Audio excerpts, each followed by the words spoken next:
இங்கே எதிர்க்கட்சி தலைவர் அவர்கள் நாடாளுமன்றத்தில் உங்கள் உறுப்பினர் இருக்கிறாங்களா, இவ்வளோ பேர் இருக்கிறாங்க இவ்வளோ பேர் இருக்கிறாங்கன்னு பெருமையாக பேசுகிறீங்களா, என்ன செஞ்சீங்க அப்படின்னு ஒரு கேள்வியை கேட்டார். எங்களுடைய நாடாளுமன்ற உறுப்பினர்கள் நாடாளுமன்றத்தில் கடுமையாக எதிர்த்திருக்கிறார்கள். நான் கூட எதிர்க்கட்சி தலைவர் ஒரு ஆதாரமாக பேச மாட்டார் என்று கூட அமைதியாக இருந்தார். ஆனால் இப்பொழுது நான் விவரத்தை கேட்டு ஆதாரத்தோடு சொல்கிறேன். எங்களுடைய நாடாளுமன்ற உறுப்பினர்கள் கடுமையாக அதை எதிர்த்திருக்கிறார்கள். அது மட்டுமல்ல, அங்கே போராட்டத்தில் ஈடுபட்ட நேரத்தில் அந்த மாவட்டத்தில் அமைச்சராக இருக்கக்கூடிய மூர்த்தி அவர்கள் நேரடியாக சென்று அவர்களுக்கு இந்த போராட்டத்தினுடைய தன்மையை பற்றி அறிந்து கொண்டு அதை நிறுத்துங்கள், உங்களுக்கு ஆதரவாக இந்த அரசு இருக்கும் என்று சொல்லி அதற்கு பிறகு முதலமைச்சரை கடிதம் எழுதியிருக்கிறார் என்ற விவரத்தையும் சொல்லி சட்டமன்றத்தில் இது போன்ற தீர்மானத்தை நான் கொண்டு வரப்போகிறோம் என்பதையும் அந்த போராட்டத்தில் ஈடுபட்டிருக்க சொல்லி அதற்கு பிறகுதான் இந்த தீர்மானம் வந்திருக்கிறது என்பதை நம்முடைய எதிர்க்கட்சி தலைவர்கள் புரிந்து கொள்ள வேண்டும் என்பதை தெரிவித்துக் கொள்கிறேன். மாண்புமிகு அவை முன்னவர். மாண்புமிகு எதிர்க்கட்சி தலைவர் கூட திமுக எதிர்க்கவில்லைன்னு சொல்ல, தெரிகிறது சொன்னார். எதிர்க்கவில்லை என்று தெரிகிறது, அதே சொல்றீங்களா சார் நீங்களா சார்? மாண்புமிகு எதிர்க்கட்சி தலைவர். மாண்புமிகு பேரவைத் தலைவர்களே, நீங்க கடிதம் எழுதியிருக்கிறீங்க, அதுல என்ன வாசனை எங்களுக்கு என்ன தெரியும், என்ன விவரம் தெரியும், அதனாலதான் தெரிய வருகிறேன்னு சொல்றேன். ஆகவே ஒரு பொருள் தெரிஞ்சாதானே சொல்ல முடியும். நீங்க கடிதம் மத்திய அரசுக்கு எழுதியிருக்கிறீங்க, என்ன விவரம் எழுதிருக்குன்னு எங்களுக்கு எப்படி தெரியும்? அதாவது மத்திய அரசு உங்களுக்கு பதில் கடிதம் கொடுத்திருக்காங்க, அதுல என்ன விவரம் இருக்கு? இப்ப பிரச்சனை வரங்காட்டி நீங்க பேசுறீங்க, அந்த பிரச்சனை எங்களுக்கு ஆழம் தெரிஞ்சிருக்க வேணும்ல எதிர்க்கட்சிக்கு, அதை நீ வெளிப்படுத்தலையே. நிறைய கடிதங்கிறது இது முக்கியமான பிரச்சனை, மக்களுடைய பிரச்சனை, மக்கள் வாழ்வாதார பிரச்சனை, மக்கள் பாதிக்கப்படுகின்ற பிரச்சனை. அப்படி பிரச்சனை வருகின்ற பொழுது நீங்க தனி தீர்மானம் கொண்டு வருகின்ற பொழுது அந்த விவரம் எதிர்க்கட்சிக்கு தெரிய வேணும்ல, மக்களுக்கு தெரிவிக்கப்பட வேணும்ல. நீங்க தனி தீர்மானம் கொண்டு நிறைவேற்றணும், ஆமாம் போட்டு நாங்க போகணும், எதையுமே சொல்லக்கூடாது, எதையும் விளக்க கேட்க கூடாது. என்னங்க நியாயம்? அவை முன்னவர். உட்காருங்க. இல்ல கோபப்படாதீங்க சார். நான் எழுதிய கடிதத்தில் என்னென்ன தெரிவித்தேன் என்று அதை சொன்னேன். மாண்புமிகு முதலமைச்சர் எழுதிய கடிதத்தில் இந்த தங்கத்தை அந்த இன்சான் கவுண்ட் கொடுக்க கூடாது என்று அந்த அமைச்சருக்கு அறிவுறுத்துங்கள் என்று அவர் கடிதம் எழுதினார் பிரதமருக்கு. அந்த கடிதத்துக்கு 2 சரத்தையும் கூட்ட சொல்லிட்டேன். நீ இதுக்கு மேல என்ன வேணும்? அது காப்பி வேணுமா? மாண்புமிகு எதிர்க்கட்சி தலைவர். மாண்புமிகு பேரவைத் தலைவர்களே, இது ஒரு முக்கியமான பிரச்சனை, அங்க இருக்கிற மக்களுடைய வாழ்வாதார பிரச்சனை. அதை தான் நான் முன்னிருந்து நான் பேசிக்கிட்டு இருக்கிறேன். அதாவது பிப்ரவரி மாசமே ஒப்பந்த புள்ளி கோரப்பட்டு விட்டது. 10 மாசம் என்ன பண்ணீங்க? அரசாங்கம் தான் நடத்திக்கிட்டு இருக்கிறீங்க. அப்படி அரசாங்கம் நடத்திக்கிட்ட பொழுது மக்களுடைய பிரச்சனை வருகின்ற பொழுது அதை தட்டி மத்திய அரசு கேட்க வேணும்ல. நீங்க எந்த வித கடிதமே எழுதவில்லையே மத்திய அரசுக்கு, இந்த சுரங்கத்தை தடுத்து நிறுத்த வேண்டும் என்று எந்த கடிதமும் மத்திய அரசு எழுதவில்லை என்று எக்ஸ் வலைதளத்தில் மத்திய சுரங்கத்துறை அமைச்சர் வெளியிட்டிருக்கிறாங்க. அதுக்கு என்ன பதில் கொடுக்க போறீங்க? உங்களுடைய எதிர்ப்பு தெரிவிக்கலையே, தெரிவிச்சிருந்தா அந்த பிரச்சனை வந்திருக்காது. நாங்க தடுத்து நிறுத்தணும் அவர் சொல்றாரு. பேரவைத் தலைவர் அவர்களே, இவ்வளவு வேகமாக பேசிவிடுகிற காரணத்தால் இதை சாதித்து விட்டோம் என்று நீங்கள் நினைத்து விட வேண்டாம். நிச்சயமாக சொல்கிறேன், உறுதியாக சொல்கிறேன். நாங்கள் அவ்வப்போது தொடர்ந்து கடிதம் எழுதியிருக்கிறோம், தொடர்ந்து போராட்டங்கள் நடத்தி கொண்டிருக்கிறோம். எங்களுடைய கண்டன குரலை நாடாளுமன்றத்தில் பதிவு செய்திருக்கிறோம். அது மட்டுமல்ல, போராட்ட கலவரத்தில் ஈடுபட்டிருக்க கூட நம்முடைய அமைச்சர் பேசுகிற போது இது போன்ற ஒரு தீர்மானம் அவையிலே சட்டமன்றம் கூடுகிற கொண்டு வருவோம் என்று சொல்லிதான் தெளிவுபடுத்தி இருக்கிறோம். கடிதத்தை எழுதுகிற போது அவ்வப்போது செய்தி வெளியிடுகிற தலைப்பில் பிரதமருக்கு முதலமைச்சர் இந்த சம்பந்தமாக கடிதம் எழுதியிருக்கிறார் என்ற செய்தி வெள்ளம் விவரம் வந்திருக்கிறது. ஒரு தெரியவில்லை சொன்னால் என்ன புரியவில்லை என்று. மாண்புமிகு எதிர்க்கட்சி தலைவர். மாண்புமிகு பேரவைத் தலைவர்களே, மாண்புமிகு முதலமைச்சர் நான் சொன்ன கருத்தை தவறாக புரிந்துவிட்டார். மாண்புமிகு நீர்வளத்துறை அமைச்சர் மத்திய சுரங்கத்துறை அமைச்சருக்கு எழுதிய கடிதம், மத்திய சுரங்கத்துறை அமைச்சர் நீர்வளத்துறை அமைச்சருக்கு எழுதிய கடிதத்தை தான் குறிப்பிட்டேன். இந்த 2 கடிதம் வெளியில் சொல்றான். மாண்பு பாரத பிரதமருக்கு மாண்பு முதலமைச்சர் எழுதிய கடிதத்தில் நீங்கள் இந்த சுரங்க ஏலத்தை ரத்து செய்யணும்னு கேட்டுக்கிறீங்க. அந்த இது சுரங்கத்துறை அமைச்சருக்கு போய் சுரங்கத்துறை எக்ஸ் வலைதளத்தில் சொல்லியிருக்கிறாங்க. என்ன, நாங்க ஏலம் விடுவதற்கு ஒப்பந்த புள்ளி கோரணும், அப்ப இருந்து 10 மாசம் இருந்தது, ஏன் இதை தடுத்து நிறுத்துவதற்கு நீங்கள் எந்தவித தகவலும் மத்திய அரசு கொடுக்கவில்லை. எக்ஸ் வலைதளத்தில் வெளியிட்டிருக்கிறாங்க. முதலமைச்சர் எழுதிய கடிதத்திற்கு மத்திய சுரங்கத்துறை அமைச்சகம் பதில் கொடுத்திருக்குது. அதுக்கு தான் நான் கேட்கிறேன், 10 மாத காலம் நீங்க என்ன செஞ்சீங்க? அப்பவே செஞ்சிருந்தா இதை நான் பேசிடுறேங்க. அப்பொழுதே இதற்கு உரிய அப்புறம் நீங்க பதில் எழுதலன்னு கேட்டிருக்கீங்க. இதை அப்பொழுதே தடுத்து நிறுத்திருக்கலாம். அதைத்தான் நான் சொல்ல வரேன். நீங்க 10 மாத காலமாக இந்த அறிவிப்பு வெளிவந்த ஒப்பந்தம் வெளியிட்ட பிறகு டங்ஸ்டன் சுரங்கம் அமைப்பதற்கு ஒப்பந்தமுல்லை கோரப்பட்டு 10 மாத காலமாக நீங்கள் எங்களுக்கு எந்த தகவலும் கொடுக்கப்படவில்லை அப்படி என்று முதலமைச்சர் எழுதிய கடிதத்திற்கு எக்ஸ் வலைத்தளத்தில் மத்திய சுரங்கத்துறை அமைச்சகம் கொடுத்திருக்குது. அதுதான் நான் கேட்கிறேன். அவை முன்னவர் நீங்க நீர்வளத்துறை அமைச்சர் எழுதினார், முதலமைச்சர் எழுதினார். அவங்க என்ன கடிதம் எழுதினாங்க அப்படின்னு கேட்கிறாரு. எழுதினாங்க. எனக்கு இப்படின்னு தெரிஞ்சிருந்தா அந்த போஸ்ட் ஹவுஸ் முத்திரையோட கொண்டு வந்துருப்பேன். 2/11/2023 அன்று ஒன்றிய சுரங்கத்துறை அமைச்சர் அளித்த பதிலில் உரிய சட்ட திருத்தங்களை மேற்கொண்ட பிறகே இந்த ஏலம் விழுவதாகவும் தேசிய அளவிலான தேவைகளை கருத்தில் கொண்டு மாநில அரசுகள் இந்த கொள்கைக்கு ஒத்துழைக்க வேண்டும் என்று குறிப்பிட்டிருந்தார். இல்லை என்றார். பேரத்தில் அதான் நான் குறிப்பிட்டேங்க. இங்க பேசி பிரயோஜனம் இல்ல, நாடாளுமன்றத்தில் பேச வேணும். நாடாளுமன்றத்தில் கனிம வள திட்டத்தை முதலமைச்சர் நாடாளுமன்ற கூடி கூடி கலந்துட்டு தான் இருக்க தவிர அங்கே தொடர்பு கூட்டம் நடந்ததாக செய்தி வரல இது வரைக்கும் நமக்கு. ஆனால் கிடைக்க நேரத்தெல்லாம் பயன்படுத்தி அது எதிர்ப்பு தெரிவிச்சிருக்கிறோம். நாடாளுமன்றம் கூடுகிறது, அதற்கு பிறகு அங்கே அவையை ஒத்தி வைக்கப்படக்கூடிய சூழ்நிலை நடந்துகிட்டு இருக்க தவிர தொடர்ந்து நடந்துகிட்டு இல்லை. இது எதிர்க்கட்சி தலைவர் அவர்கள் பத்திரிகையிலையும் படிச்சிருப்பார் நினைக்கிறேன். திடீர்னு ஒரு நாள் ஒரு 100 பில்லை பாஸ் பண்ணி விட்டுருந்தாங்க நாடாளுமன்றத்தில். பேரத்தில் 2023 ஆண்டு நாடாளுமன்றத்திலே கனிம திருத்த சட்டத்தை கொண்டு வந்து 2023 ஆண்டு இப்ப இல்ல பேரத்தில் அப்போ எதிர்ப்பு தெரிவிச்சிருக்கிறோம். எதிர்ப்பு தெரிவிக்கல தவறான தகவலை இங்க பதிவு பண்ணிக்கிட்டீங்க. அதை நான் அதுக்கு தெளிவுபடுத்திட்டேன். எதிர்ப்பு தெரிவிச்சிருக்கோம், திமுக சார்பில் அங்கே எதிர்ப்பு தெரிவிச்சிருக்கிறோம். சரி, பேரவைத் தலைவர்களே, மாநிலத்தினுடைய உரிமை பறிபோகின்ற பொழுது அதற்கு ஏற்றவாறு நாடாளுமன்றத்திலே நம்ம நாடாளுமன்றம் அழுத்தம் கொடுத்திருக்கணும். அவை ஒத்துழைக்கின்ற அளவிற்கு அழுத்தம் கொடுத்தா தான் அது நடக்கும். சட்டம் நிறைவேறியாச்சு. இப்ப சட்டம் நிறைவேறின பிறகு நீங்க தீர்மானம் கொண்டு வந்து என்ன செய்ய போறீங்க சொல்லுங்க. தீர்மானத்தை ஒரு மணி நேரம் பண்ண முடியாது. முதலமைச்சர் சட்டம் நிறைவேறதுன்னா எங்களுடைய ஆதரவு நிறைவேறிச்சு. நாங்க எதிர்ப்பு தெரிவிச்சிருக்கிறோம். அது நாடாளுமன்றத்தில் பதிவாயிருக்கு. எப்படி நிறைவேறதுன்னா நாங்கள தடுத்துக்க முடியுமா? நாங்க மெஜாரிட்டி அவங்க இருக்கும்போது இப்படி பண்ண முடியும் சொல்லுங்க. நீங்களும் அங்கே குரல் கொடுத்தோம் நாங்கள் சபையை நடத்த விடாமல் பண்ணு பல பேரும் சொல்லியிருக்கீங்க. அப்போ எல்லாம் சபை அவன் நிறைவேற்றும் தீர்மானத்தை தடுத்து நிறுத்திட்டீங்களா நீங்க சொல்லுங்க.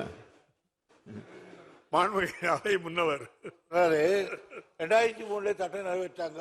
அது வரை நீ உடனே சொல்லியிருக்க வேண்டாமா? அட்டோன்ஸ் இமிடியட்லி 3/10/2003 அன்றே நான் அந்த மத்திய அரசு கடிதம் எழுதியிருக்கிறேன். ஆக நிறைவேற்றினாங்க, தெரிஞ்சது கடிதம் எழுதணும். மாண்புமிகு எதிர்க்கட்சி தலைவர் அவர்கள். மாண்புமிகு பேரவைத் தலைவர் அதை எதிர்க்கு நான் அதான் ஆரம்பத்திலே சொன்னேன். பிப்ரவரி 2024 பிப்ரவரி மாதம் டங்ஸ்டன் சுரங்கம் அமைப்பதற்கு ஒப்பந்தம் கோரப்பட்டு 10 மாத காலமாக என்ன செஞ்சீங்க? எதுவுமே செய்யலையே.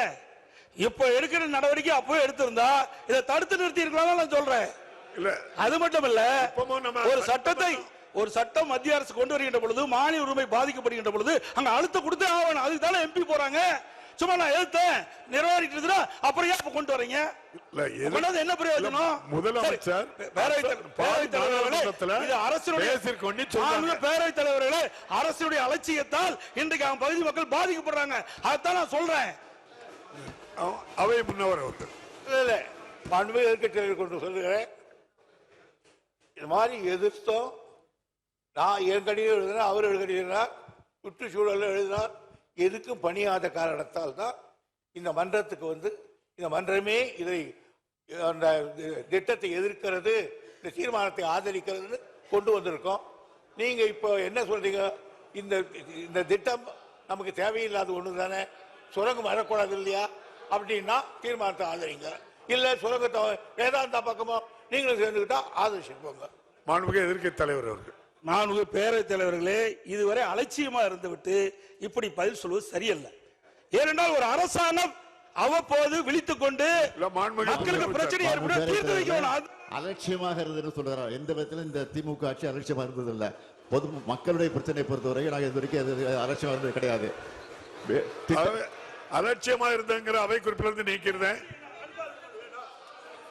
அலட்சியம் வேண்டாம். 4 பேரவைத் தலைவர்களே, நீங்க அந்த ஆசனம் அலட்சியம் என்பது நான் தவறா சொல்லல. அலட்சியம் என்பது அது அன்பார்க்க. அதாவது எதுக்கு பேசுறீங்க? எதுக்கு தீர்மானங்களை எல்லாம் பேச விட்டுட்டு எதிர்கட்சி என்ற முறையில், பிரதான எதிர்கட்சி என்ற முறையில் அரசு சரியான முறையில் நடவடிக்கை எடுத்திருந்தா ஆரம்ப காலகட்டத்தில் தடுத்திருக்கலாம் சொல்றேன். அதுதான் இத்தனை வரைக்கும் பேசிட்டு இருக்கிறேன். வேற என்னத்தை நாங்க சொல்றோம்? அது மட்டும் இல்ல, இதுல சில முக்கியம். முதலமைச்சர் இப்ப கடிதம் எழுதியிருக்கிறார். இது ஒப்பந்த புள்ளி வெடிக்கின்ற பொழுதே கடிதம் எழுதியிருந்தா இது நிறுத்தப்பட்டிருக்கும். இரண்டாவது, முதலமைச்சர் பேரவைத் தலைவர்களே திரும்ப திரும்ப அதையே சொல்லிக் கொண்டிருக்கிறார். இல்ல ஒன்றிய அரசு இது விஷயத்துல ஏலம் விட்டு விட்டுவதாக சொல்லிக் கொண்டிருக்கிறார். இந்த அரசை பொறுத்தவரையில் நிச்சயமாக சொல்கிறேன், ஏலம் விட்டாலும் சரி, நிச்சயமாக உறுதியாக இந்த அரசு அதற்குரிய அனுமதியை தருவதற்கான வாய்ப்பே கிடையாது. அதில் திட்டவட்டமாக இருக்கிறோம். இதுதான் முடிவு. மாண்புமிகு எதிர்க்கட்சி தலைவர் அவர்கள், நான் என்னங்க அடுத்து பேசக்கூடாதா? பேசுங்க. நீங்க மக்களுடைய பிரச்சனைங்க சட்டமன்றத்தில் பேசி தயவு செய்து அமைதியா இருங்க, உட்கார்ந்துட்டு பேசண்டா. நீங்க மாண்புமிகு பேரவைத் தலைவர்களே, நான் அவையுடைய கவனத்திற்கு கொண்டு வருவது, இதையெல்லாம் முன்கூட்டியே நடவடிக்கை மேற்கொண்டிருந்தால் இவ்வளவு பிரச்சனை வந்திருக்காது. மக்கள் போராடி இருக்க மாட்டாங்க.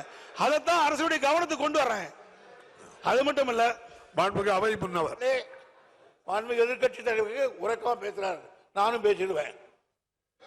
ஏற்கனவே இந்த திட்டத்தை எல்லாம் நாங்கள் முயற்சி எடுத்து மத்திய சர்க்காருக்கு தெரிவித்து அவர்கள் ஆன காரணத்தால் தான் இந்த தீர்மானத்தை கொண்டு வந்திருக்கிறோம்.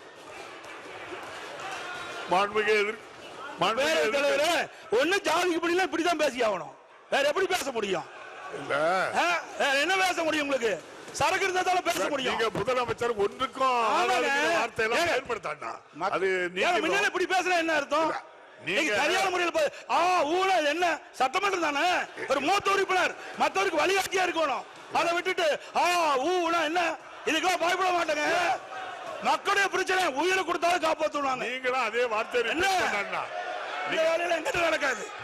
நீங்க மாண்புமிகு மூர்த்தி, மாண்புமிகு அமைச்சர் மூர்த்தி அவர்கள், மாண்புமிகு பேரவைத் தலைவர் அவர்களே, இல்ல இல்ல ஒண்ணுமே போகலைன்னா கிராம சபை கூட்டம் அமைச்சர் அதுல போராட்டத்துல கலந்துக்கிட்டு ஒரு கருத்து சொல்றாரு. மாண்புமிகு பேரவைத் தலைவர் அவர்களே, நிதானமா கருத்தை சொல்லுங்க. அரட்டாப்பட்டியில கிராம சபை கூட்டம் கூட்டும் போது நேரடியாக நானே சென்று இந்த ஒன்றிய அரசு ஏலம் விடுவதாக இருந்தாலும் ஒருபோதும் தமிழக அரசு அனுமதிக்காது. இதை ஒருபோதும் அனுமதிக்காதுன்னா அந்த சட்டமன்ற உறுப்பினர் என் கூட வந்திருந்தாரு, 2 ஒன்றிய சேர்மன் வந்திருந்தாரு. அந்த தீர்மான கிராம சபை கூட்டத்தில் அந்த தீர்மானம் நிறைவேற்றும் போது நானும் இருந்தோம். 4 நாள் கழிச்சு அந்த பகுதியில் இருக்கக்கூடிய விவசாய சங்கம், வணிகர் சங்கம் எல்லாரும் சேர்ந்து மேலூர்ல ஒரு மிகப்பெரிய ஆர்ப்பாட்டம். நீங்க எல்லாம் ஏடிஎம்கே நீங்க எல்லாம் சேர்ந்து ஒத்த கருத்து தானே? ஆமா, ஒத்த கருத்து தான். இல்ல அப்போது வரும்போது மேலூர்ல ஒரு 5000-6000 பேர் ஆர்ப்பாட்டம் நடக்கிற போது, பல கிராமங்கள் இருக்கும்போது அந்த ஆர்ப்பாட்டத்துல நான் கலந்துகிட்டேன். அவர் சட்டமன்ற உறுப்பினரும் கலந்துகிட்டாரு. எல்லாரும் கலந்துகிட்ட போது மாண்புமிகு முதலமைச்சர் அவர்கள் பிரதமருக்கு கடிதம் எழுதியிருக்கிறார், நிச்சயமாக இது வராது அப்படின்னு.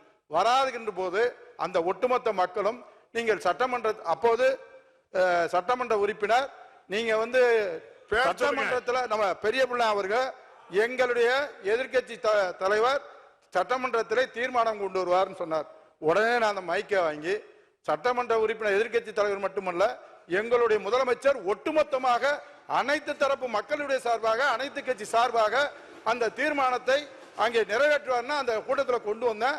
அதைத்தான் அந்த மக்கள் பூரா நீங்க சட்டமன்றத்தில் தீர்மானம் கொண்டு வருவோம்னாங்க. அப்படி தீர்மானம் கொண்டு வருவோம்னா எங்க முதலமைச்சர்கிட்ட சொல்லுவேன்னு சொன்னேன். உடனே கொண்டு வந்தாங்க. மக்கள் அதைத்தான் விரும்பினாங்க. மக்கள் ஒருபோதும் அங்க நாங்க ஒருபடி மண்ணை கூட அள்ள மாட்டோம்னு சொல்லி அங்க சொல்லிட்டு வந்தோம். அதே இதைத்தான் நாடாளுமன்றத்தில் மதுரையினுடைய நாடாளுமன்ற உறுப்பினர் தனி தீர்மானம் கொண்டு வந்து அங்க தனியா ஒரு கோரிக்கை கொண்டு வந்து அதையும் நாடாளுமன்றத்தில் பேசியிருக்காருன்றது வந்திருக்கு. எனவே அங்க மக்கள் எந்த பிரச்சனையும் இல்லைங்க. முதல்ல இருந்துச்சு, அங்க தமிழ்நாடு சர்க்கார் உங்களுக்கு பாதுகாப்பா இருப்போம் உத்தரவாதத்தை தந்ததற்கு பின்னால் எங்கேயும் போராட்டம் இல்ல. அதை காப்பாற்றக்கூடிய அரசாக நம்முடைய முதலமைச்சர் இருக்கிறார். உங்களுக்கு என்றைக்கும் பாதுகாப்பு, கோயில்களையும் சரி விவசாயிகளையும் சரி அங்க இருக்கக்கூடிய மக்களையும் பாதுகாக்கக்கூடிய முதலமைச்சர் இருக்கிறார் என்ற உத்தரவாதத்தை தந்து வந்திருக்கிறோம். மாண்புமிகு எதிர்க்கட்சி தடுத்து நிறுத்தி இருக்கிறோம். எல்லாமே இப்ப நீங்க சொல்ல வேண்டிய கருத்துக்கள் எல்லாம் பதிவு பண்ணிட்டீங்க.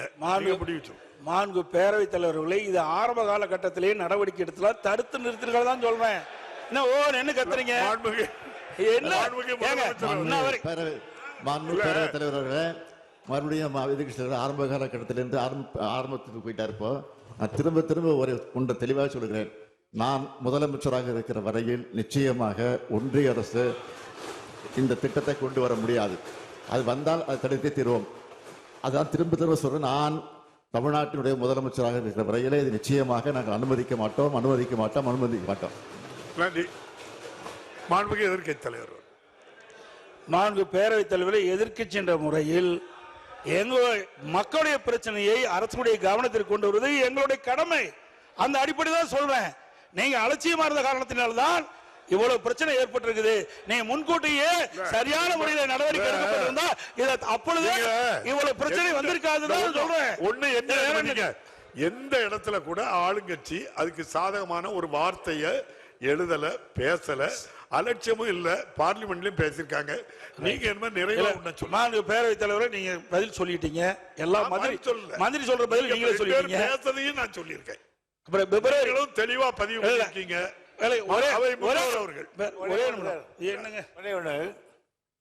மாண்புமிகு முதலமைச்சர் இந்த மாபெரும் சபையில் 3 தரம் நான் முதலமைச்சராக இருக்கிற வரையில் மத்திய சர்க்காரே அதை கொண்டு வருகிறது என்று சொன்னாலும் சரி, அதை நான் இங்கு நடத்தப்பட மாட்டேன் என்று பிரகடனப்படுத்தி இருக்கிறார்.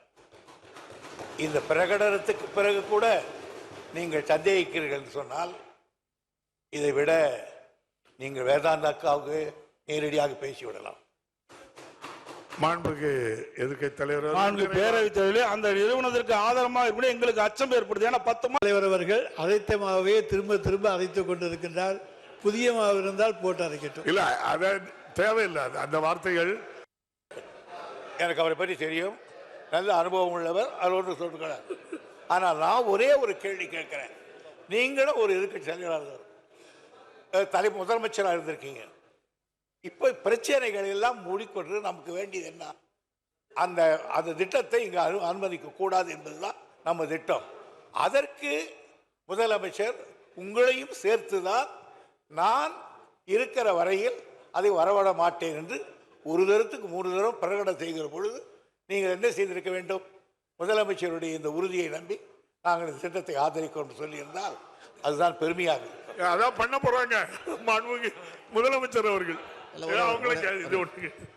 மாண்புமிகு பேரவைத் தலைவர் அவர்களே, எதிர்க்கட்சி தலைவர் அவர்களை பொறுத்த வரைக்கும் அலட்சியப்படுத்தி விட்டு ஏன் காலதாமதம் என்று கேள்வி கேட்டிருக்கிறார். அவர்கள் பார்வையில் அது அப்படியே இருக்கலாம், அலட்சியமாக கூட இருக்கலாம், அல்லது நாங்கள் தவறிவிட்டோம் என்று கூட இருக்கலாம். ஆனால் எங்களுடைய பார்வையை நாங்கள் அலட்சியப்படுத்தல. அவ்வப்போது நாங்கள் இந்த பிரச்சனை சுட்டி காட்டியிருக்கிறோம், கடிதங்கள் எழுதியிருக்கிறோம். அதனால தான் திரும்ப திரும்ப சொல்லுகிறேன், எந்த காரணத்தை கொண்டோ தமிழ்நாட்டுக்குள்ள அவர்கள் போடக்கூடிய இந்த திட்டம் நிச்சயம் வரக்கூடிய வாய்ப்பே இருக்காது. அதை தடுத்து நிறுத்துவோம். அப்படி ஒரு சூழல் வந்தால் அந்த பொறுப்பில் நான் இருக்க மாட்டேன், முதலமைச்சர் பொறுப்பு இருக்க மாட்டேன். இந்த தெளிவாக சொல்லிவிட்டேன். எனவே தயவு கூர்ந்து மீண்டும் மீண்டும் நான் கேட்டுக்கொள்கிறேன். எதிர்க்கட்சி தலைவரையும் எதிர்க்கட்சியும் சேர்த்து நான் கேட்டுக்கொள்கிறேன். ஏற்கனவே எல்லா கட்சி தலைவரும் ஆதரித்து பேசியிருக்கிறார்கள். எனவே நீங்களும் அதை ஆதரித்து ஏகமனதாக நிறைவேற்றி தர வேண்டும் என்று நம்முடைய சபாநாயகர் மூலமாக உங்களை நான் பணிவோடு கேட்டுக்கொள்கிறேன். மாண்புமிகு எதிர்க்கட்சி தலைவர், சட்டத்தில் என்ன திருத்தம் இருக்குன்னு கேட்டீங்கன்னா, ஏலம் விடுகிற அதிகாரம் ஒன்றிய அரசுக்கு மட்டுமே உள்ளது. அடுத்த சென்டர் சுரங்க குத்தகை வழங்கும் அதிகாரம் மட்டுமே அரசு கொண்டு. எனவே அவர்கள் ஏலம் விட்டாலும் அவருக்கு குத்தகை விடுகிற அதிகாரம் இவர் கையில் தான் இருக்கிறது. எனவே நிச்சயமாக இந்த அரசு அவருக்கு குத்தகைக்கு கூடப்படாட்டும். எங்களுக்கு அந்த அதிகாரம் இருக்கிறது. மத்திய அரசு ஒன்றிய அரசு எங்களை ஒன்று செய்துவிட முடியாது. அதை எதிர்க்கின்ற வல்லமை தைரியமும் எங்கள் முதலமைச்சர் கொண்டு.